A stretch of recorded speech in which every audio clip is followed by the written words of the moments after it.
ইন্নাল হামদুলিল্লাহ সালাতু ওয়াসসালামু আলা রাসূলিল্লাহ। আম্মা বা'দ। কালকে দার্সে কি পড়ছি আমরা? ইনশাআল্লাহ কালকে দার্সে কি পড়ছি? পবিত্রতা। এটা তো পরশু দিনের দার্স আছে। গতকালকে ভিডিও কি কে দেখছি? কারা কারা দেখছি? আচ্ছা দার্স কালকে, কিন্তু কালকের দার্সটা আমরা একদিন থাকবো, আমাদের আজকেও থাকবো, শুক্রবারেও থাকবো। এইটা ওই যে আগে একটা দার্স গেছে আমাদের ইমান ভঙ্গের কারণের মধ্যে এই দার্সটা অনেক জরুরি। এই আত্মসমর্পণ দেখছেন? আরে পরেরটা সালাতটা আরে ভাই। আচ্ছা মাসুদ ভাই দেখছিলেন দার্সটা? তামিম আগে আলহামদুলিল্লাহ তুমি তো দেখছো জানি আমি। হ্যাঁ, সালাতের পরিচয়। সালাত মানে কি? আচ্ছা সালাত কি? সালাত কারে কয়? সালাত নামাজ। বাংলাদেশে হলো নামাজ আর এই দেশে সালাত নাকি একই শব্দ? নামাজ কি ফার্সি শব্দ নাকি? আর সালাত, সালাত মানে একই জিনিস, আরবি শব্দ। সালাত বুঝলে সুবিধাটা কি? আরবি শব্দ শিখলাম কোরআনের ভিতরে, যখন হাদিসে বা কোরআনের আয়াতে পড়বো, যেমন এই যে ওয়া আকিমুস সালাতা, এই যে আমরা বুঝলাম যে এখানে সালাত কায়েম করার কথা বলা হইতাছে, এইজন্য আমরা সালাতে এখন থেকে ব্যবহার করব। কি সালাত? সালাতের পরিচয় মানে কি এটা? সালাত হলো আল্লাহ সুবহানাহু ওয়া তাআলা কর্তৃক নির্দেশিত একটি ইবাদত, যার সুস্পষ্ট বিধান আল্লাহ সুন্নাহর আলোকে নির্দিষ্ট করা হয়েছে, যার সূচনা হয় তাকবীর দিয়ে, শেষ হয় সালামের মাধ্যমে। মানে নির্দিষ্ট একটা ইবাদতের নাম সালাত নাকি? পারিভাষিক অর্থ অনেক আছে, দোয়া আছে, সালাত শব্দের অর্থ নামাজ। তারপরে ইমানের পর সর্বপ্রথম, ঈমান আনার পরে সর্বপ্রথম পালনীয় কি ইবাদত কি? সালাত। মানে একজন মানুষ যদি 10টা বাজে ঈমান আনে, 11টা বাজে আযান দিলে তার উপরে সালাত ফরজ। সালাত না পড়লে মুসলমান থাকা যায় না, মুসলমান থাকার সুযোগ নেই। সালাত ঈমানদার মুসলিম দাবি করলে সালাত করতেই হবে। এখানে রাসূল সাল্লাল্লাহু আলাইহি ওয়াসাল্লাম সুন্দর একটা হাদিস আছে, হাদিসে কথা উস্তাদ বলছে না যে যে দেখছেন কি ইসলাম 5টি জিনিসের উপর প্রতিষ্ঠিত। এই হাদিসটা আগে আমরা পড়ছি। কি এই সাক্ষী দেওয়া, কি মুহাম্মদ সাল্লাল্লাহু আলাইহি ওয়াসাল্লাম এই সাক্ষী দেওয়া যে সালাত প্রতিষ্ঠা করা, আল্লাহ ব্যতীত কোনো সত্য ইলাহ নাই এই সাক্ষী দেওয়া, এবং সালাত প্রতিষ্ঠা করা, যাকাত প্রদান করা, সাওম প্রদান করা, বাইতুল্লাহ হজ করা। সহিহ বুখারী মুসলিম দুই জায়গায় আছে এটা। সালাতের সূচনা কখন হয়? মিরাজ। মাশাআল্লাহ। কি সালাতের সূচনা কখন হয়? সালাত কিন্তু আগেও ছিল, আগে ছিল কি সকালে আর সন্ধ্যায়। কিন্তু 5 ওয়াক্ত সালাত কবে থেকে শুরু হয়? মিরাজের রাতে। কিছু কিছু মতে যে এটা আপনার 10ম হিজরি বা 10ম হিজরির সময়, কিছু মতে নাকি উস্তাদ তাই বলছে না? তাহলে কি নবুয়তের বছর কত? নবুয়তের বয়স কত রাসূল সাল্লাল্লাহু আলাইহি ওয়াসাল্লামের? 23 বছর। 23 বছর, 40 বছর নবুয়ত, 63 বছরে আল্লাহ তাকে জান্নাতে চলে গেছে। তাইলে তাহলে কি বুঝলাম আমরা যে প্রথম 10 বছর কিসের দাওয়াত ছিল রাসূল সাল্লাল্লাহু আলাইহি ওয়াসাল্লামের? তাওহীদে, শুধুমাত্র তাওহীদের দাওয়াত, ঈমানের দাওয়াত। এই যে আমরা ঈমান পড়ছি যে লা ইলাহা ইল্লাল্লাহ, শুধু এই দাওয়াত যে আল্লাহ ছাড়া কোনো ইলাহ নাই। এটা সিরিয়াস না? এটা সিরিয়াস দিয়ে কিন্তু উস্তাদ কয়দিন ধরে পড়াইছে এটা দেখছেন? ঈমানের ক্লাসটা কয়টা দার্স বলে গেছে। এই 7ম দার্সে হলো সালাত, তার আগ পর্যন্ত 6ষ্ঠ দার্সে হলো গেছে পবিত্রতা, আর আগের 5টা দার্সই গেছে ইসলামের স্তম্ভ প্রথম, তারপরে 4টা দার্সই গেছে কি শুধু ঈমান। ঈমান তাকদীরের প্রতি ঈমান, আল্লাহর প্রতি ঈমান, ঈমান এই ঈমান আনা সেদিন। এরপরে শুরু হয়েছে পবিত্রতা। পবিত্রতা দার্সে আমরা বুঝলাম কেমনে পবিত্র হইতে হয়। পবিত্র শেষ, এখন শুরু হলো কি সালাত। সালাত। তাহলে কি বুঝলাম আমরা? মিরাজের রাত্রি, মিরাজের রাত্রিতে 10ম হিজরির সময় সালাত শুরু হয়েছে নাকি? আলহামদুলিল্লাহ। তারপরে সালাতের বিধান কার কার জন্য? সালাত কার উপরে সালাত ফরজ? কখন থেকে প্রত্যেক সাবালক জ্ঞান সম্পন্ন মুসলিম, কয়টা কথা নেই? সাবালক মুসলিম জ্ঞান সম্পন্ন, পাগলের উপরে কোনো সালাত ফরজ আছে? নাই। তে পোলাপানের পরীক্ষা আজকে ঘুমাই থাও চলবে কথা কওয়া আমরা তো সালাত মাইট দিমই না, আমাদের সন্তান তাদেরকে কি দায়িত্ব লাগবে না? 7 বছর থেকে তাদেরকে অভ্যস্ত করা, 10 বছরের পর থেকে প্রয়োজনে তাদের মারা, আর মোটামুটি 13-14 বছর বয়সে কি অলরেডি ফরজ শুরু হয়ে যায়, তার হিসাব নিকাশ শুরু হয়ে যায়। তারপর থেকে এত আর কোনো মানেই নাই। তাই এখানে সামনে আরো আসবো যে এর বিধিবিধান সম্পর্কে কি সর্বসম্মতিক্রমে এটা নাকি আবশ্যকীয় বিধান। যদি কোনো ব্যক্তি সালাতকে অস্বীকার করে সে ইসলাম থেকে বের হয়ে যাবে। যদি কেউ সালাত পরিত্যাগ করে সে ফাসিক বলে গণ্য হবে। ক্রমাগত সালাত পরিত্যাগ করলে সে ইসলাম থেকে দূরে সরে যাবে। বুঝছেন কাহিনীটা? এটা হলো সহজ ফতোয়া, যেটা বলা হয় আমাদের হানাফি মাযহাবের ফতোয়া এটা, যে আপনি যদি কেউ সালাত অস্বীকার করে, যে ধরো নামাজ কে জাবেদ ভাই অস্বীকার করা বুঝি আমরা, মানে ওই যে অনেকে একদম অস্বীকার করে নামাজ পড়ে কি হইব, কি নামাজ পড়ার দরকার নাই। আর কেউ আছে পড়মু ভাই নামাজ পড়তে না ভাই পড়মু ইনশাআল্লাহ পড়া লাগবে শয়তানের পরিষ্কার নাই, মানে 12 পদের কথা কয় এরা, এদেরকে বলা হয়তো ফাসিক। আর কেউ যদি ক্রমাগত মানে এইভাবে চলতেই থাকে একটা সময় ইসলাম থেকে বের হয়ে যাবে। তাহলে কি বুঝলাম? আমাদের সন্তানরে মানে জরুরি প্রত্যেকে যাদের সন্তান আছে নাকি। তারপরে সালাত, দাসত্বের মহিমা হলো সালাত, মানে সালাত এমন একটা ইবাদত দাসত্বের একের সর্বোচ্চ মানে মহিমা এর বলা হয়। মানে এর নিচে যায় দাসত্ব করবার যায় আল্লাহ সুবহানাহু ওয়া তাআলার ইবাদতের ক্ষেত্রে এর চাইতে নিচে নামার আর কোনো সুযোগ আছে? সিজদায় আমরা যতটা নিচে যাই সুযোগ আছে? হ্যাঁ আছে। মহান আল্লাহর নির্দেশ কতবার সালাতের নির্দেশ আসছে কোরআনে? 82 বার। আর হাদিসে আছে 1500 বার। এটা তো পড়ছিলাম এর 82 বার কয় কিসে আছে? কোরআনে আছে 82 বার সালাতের কথা। হাদিস আছে আকিমুস সালাত সালাত সালাত 82 বার। আর হাদিসে আছে প্রায় 1500 বার। তোমরা সালাম করে যেমন এখানে আল্লাহ সুবহানাহু ওয়া তাআলার একটা আয়াত সূরা বাকারা 43 ওয়া আকিমুস সালাতা ওয়া আতুজ যাকাতা ওয়ারকাউ মা'আর রাকিঈন, মানে কি ওয়ারকাউ মা'আর রাকিঈন, রুকুকারীদের সাথে রুকু করো, মানে জামাতের সাথে। ইচ্ছা মতো স্বাধীন মতো মন যখন চাইছে যতটুকু চাইছে এই সুযোগ নাই।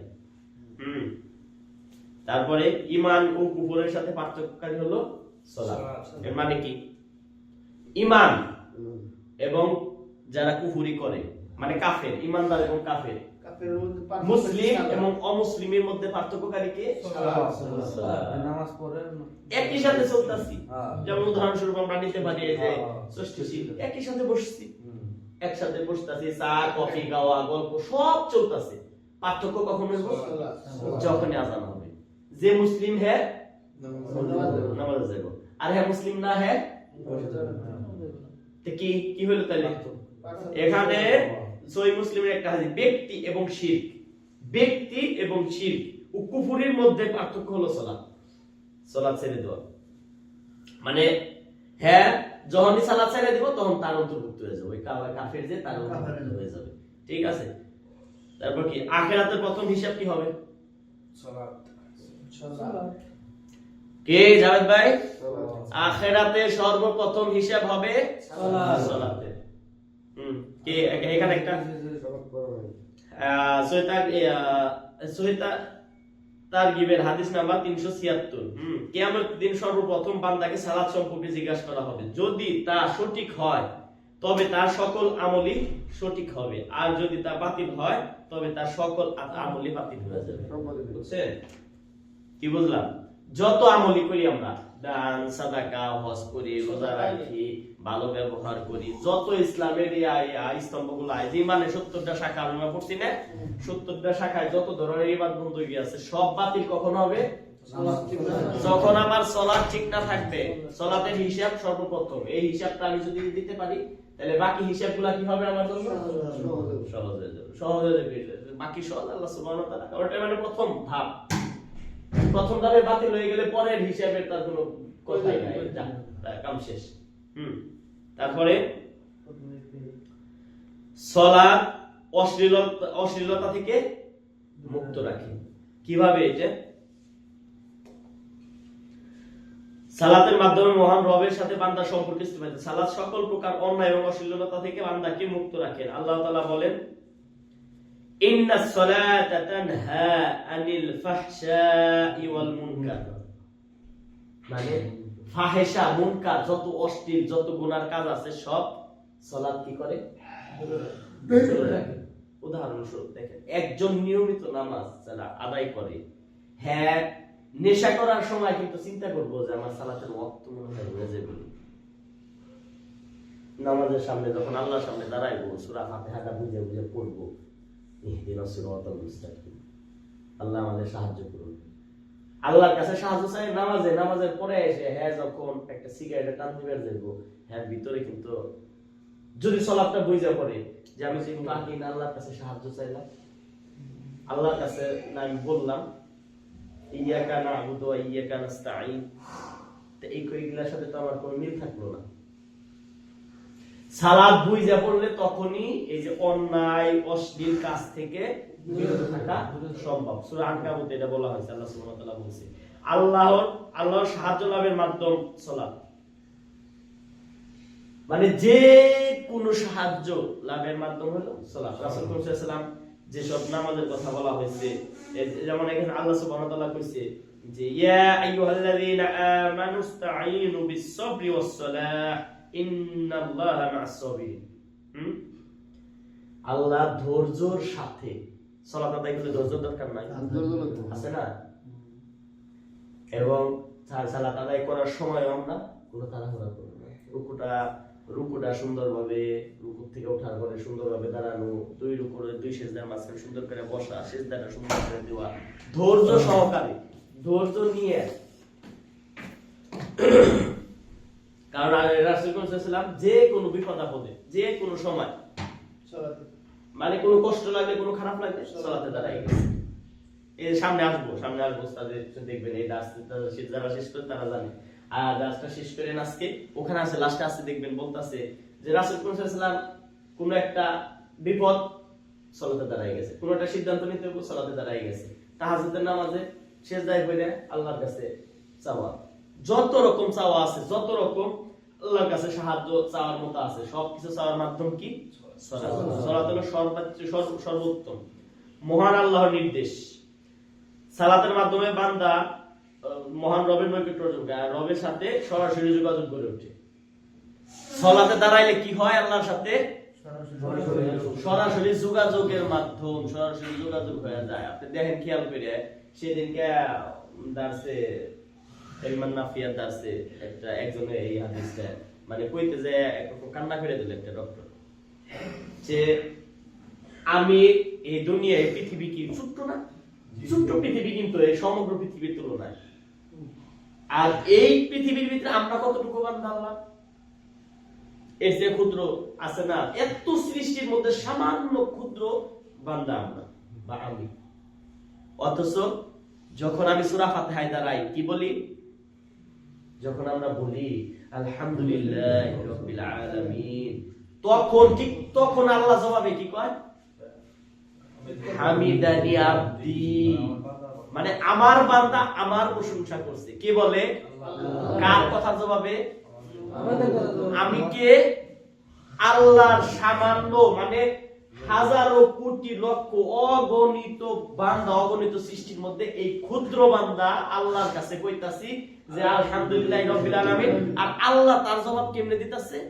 হামিদানি আব্দি, মানে আমার বান্দা আমার প্রশংসা করছে। কয় না কিন্তু যে আমার বান্দাগণ, তখন কিন্তু কয় নাই আমার বান্দাগণ, আল্লাহ কয় আমার বান্দা, মানে নির্দিষ্ট আমারই কইতাছে। নির্দিষ্ট আপনি যখন বলবেন আপনারই বলতাছে। সালাতের মধ্যে আমরা যে কইতাছি আলহামদুলিল্লাহি রাব্বিল আলামিন, তখন ওই মানে আল্লাহ আমার কথারই জবাব দিতেছে, আমার ব্যাপারেই বলতাছে। আমার মহান রব এভাবে ফিলানা দিত, গিলে ফিলানে যে আল্লাহ আপনার আমাদের আলোচনা করে, আমাদের কথা শুনেন, মনোযোগ দিয়ে শুনেন সালাতে যখন আমরা বলি। কে? জাভেদ ভাই, ঠিক আছে না? আল্লাহ সুবহানাহু ওয়া তাআলা এত মহান হওয়ার পরেও আমরা সালাতে দাঁড়ায় মনোযোগ সহকারে নামাজটা পড়তে পারলে আমরা সূরা ফাতিহার জবাব আল্লাহ সুবহানাহু ওয়া তাআলা আমাদের দেয়। রাসূল মুহাম্মদ সাল্লাল্লাহু আলাইহি ওয়াসাল্লাম কি বলছে, সালাতে রয়েছে আমার শীতলতা, সূরা আনাস হাদিসে। মানে সালাত পড়া রাসূল মুহাম্মদ সাল্লাল্লাহু আলাইহি ওয়াসাল্লামের ভালো লাগতো, শীতলতা। তারপরে আছে অন্য একটা হাদিসে আছে যে হে বিলাল সালাতের আয়োজন করে, এর মাধ্যমে আমরা স্বস্তি লাভ করব। মানে খারাপ লাগছে, মনে অস্থিরতা, মানসিক অশান্তি, বলছে হে বিলাল, যেমন বলছে আমরা ওই খুব সালাতের দ্বারা আয়োজন খারাপ লাগে। তারপরে সালাত কাফারা সমূহ, সালাত কাফারা স্বরূপ কিরকম? এই কোথায় আছেন? আসেন এখানে। সালাত কাফারা স্বরূপ কিরকম? সালাত 5 ওয়াক্ত সালাত জুমা থেকে জুমা এবং পরবর্তী পাপ সমূহ কাফারা স্বরূপ যতক্ষণ না তা গভীর গুনাহে লিপ্ত হয়। মানে কি? মানে সালাত এক সালাত থেকে 5 ওয়াক্ত সালাত, মানে এক ওয়াক্ত সালাত থেকে আরেক ওয়াক্ত সালাত, যেমন ফজর থেকে যোহর, মাঝখানে ছোটখাটো যে গুনাহগুলো হয়, এই 2 ওয়াক্ত সালাত পড়লে এই ছোট গুনাহগুলো কি হয়? মাফ হয়ে যায়, কাফারা হয়ে যায়।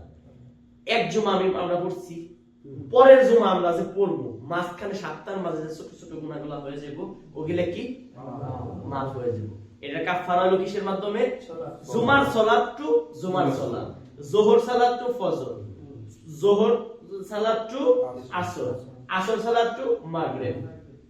মানে সালাত কাফারা শুরু রবের সাথে একান্ত কথা বলতে, সেটা আমরা পড়লাম মসজিদ আলোতে। এই যে তোমাদের কেউ যখন নামাজে দণ্ডায়মান হয় তখন তার রবের সাথে একান্ত আলাপ করে, সুতরাং তার উচিত সে আলাপ করছে সেদিকে যথাযথভাবে লক্ষ্য করা।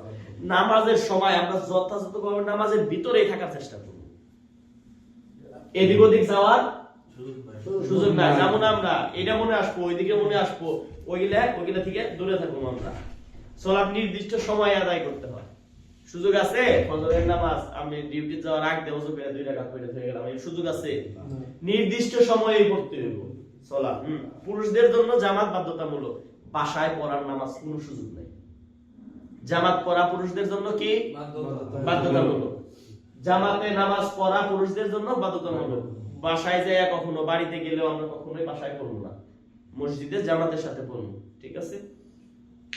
পরিবারকে সালাতের নির্দেশ দিতে হবে, এটা আমাদের জন্য অতীব জরুরি। পোলাপানের পরীক্ষা থাকলে আমরা ঘুমের থেকে উঠাই না, পোলাপান শীতের সকাল ঘুমের থেকে উঠাই না, পরিবারকে সালাতের নির্দেশ দিতে হবে। শুধু নিজে সালাত প্রতিষ্ঠা করলেই হবে না, পরিবার, নিকটজন, সমাজের সদস্য সকলকে এই দাওয়াত দিতে হবে। এবং কি আমরা যাদের সাথে চলি এরা আমাদের একটা পরিবার। আমরা যেখানে চলি, আমরা যে ডিউটি করি, আমরা যে রুমে আছি, এগুলো আমার পরিবার। আমার পরিবারের মানুষ সালাত পড়ে না। এখানে কি বলছে দেখেন, ওয়া'মুর আহলাকা বিস-সালাতি ওয়াসতাবির আলাইহি। স্থবির কয় না, যে স্থবির হয়ে গেছে এটা মানে আপনি একটা কিছু বলতাছেন, ওটার স্থবির থাকে, মানে ওইটার উপর লাগিয়ে থাকেন,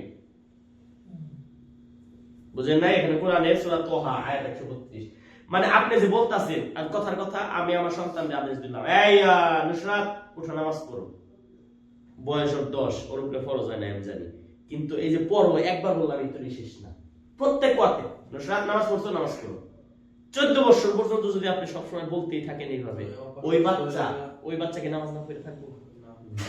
আপনি রুম পার্টনার আপনি বলেন না, শুনে নাই ভাই আসরের নামাজটা পড়ে আসে, বাস শেষ, শুনে নাই, সমস্যা নেই, মাগরিব ভাই মাগরিবের নামাজটা পড়ি, এইভাবে আমরা বলতে থাকুন। এটা কি পরিবার এবং সালাত নির্দেশ দেওয়া, মানে এখনকার পরিবার, আমরা সৌদি আরবের পরিবার, এটা আমাদের পরিবারকে সালাত নির্দেশ দিতে হবে। তারপরে সালাত অস্বীকারী ব্যক্তি কাফের, এটা একটা ফতোয়া শেখ বিন বাজ বা আরো অনেকের। সালাত ত্যাগ করা কবিরা গুনাহ, কুফর ইসলামের মাধ্যমে করে সালাত, খেয়াল করেন, সালাত ত্যাগ করা জাহান্নামে যাওয়ার কারণ, সালাত ত্যাগকারী কি জাহান্নামে যাওয়ার কারণ, সালাত ত্যাগকারীর জন্য ভৎসনা ও কঠিন শাস্তি। এটা অনেক সুন্দর একটা হাদিস কইছে উস্তাদ, দার্সে শুনেন। সালাত অলসতা ও করা মুনাফিকি, সালাতে অলসতা করা যাবে না, সালাত কোনো আইসে করার কোনো সুযোগ নাই। তারপরে কি সালাত ত্যাগকারী ব্যক্তি হবে, হাসর হবে কাদের সাথে? যারা সালাত করে, কারণ তুমি কইছিস না কালকে কি কারণ হামান এদের সাথে হাসর হইব। ফেরাউন ও হামানের সাথে এই হাসর হইব। সালাত ত্যাগকারী যদি ইসলামে কোনো অংশ নাই। সালাত ত্যাগকারীর ব্যাপারে কিছু ফতোয়া শেখ বিন বাজ বলছে, সালাত ত্যাগ শেখ বিন বাজ সবচেয়ে এই শতাব্দীর বড় মুহাদ্দিস, তিনি বলছে সালাত ত্যাগ করলে তার বিয়ে বাতিল হয়ে যাবে। বেনামাজি দ্বারা জবাইকৃত পশু খাওয়া যাবে জায়েজ নাই। সালাত ত্যাগকারী ব্যক্তির মক্কা এবং মদিনা এলাকায় প্রবেশ নিষেধ। বেনামাজি ব্যক্তির নিকটাত্মীয় মারা যায় তাহলে তার সম্পত্তি মিরাজ পাবে না। তারপরে বেনামাজি ব্যক্তি মানে গোসলের প্রয়োজন নাই, তারে গায়ে থাকার নির্দেশ আছে। বেনামাজি ব্যক্তি মারা গেলে তারে জানাজা গোসল এগুলা কিচ্ছু দরকার নাই। মুসলমানের কবরস্থানে কবর দেওয়ার দরকার নাই, তারে কইতা দাও, গায়ে থাও। আচ্ছা, এই পর্যন্তই। এই পর্যন্ত আজকে আমরা পড়লাম। আল্লাহ আমাদের সালাতটা যাতে আমরা সঠিকভাবে আদায় করতে পারি, বুঝে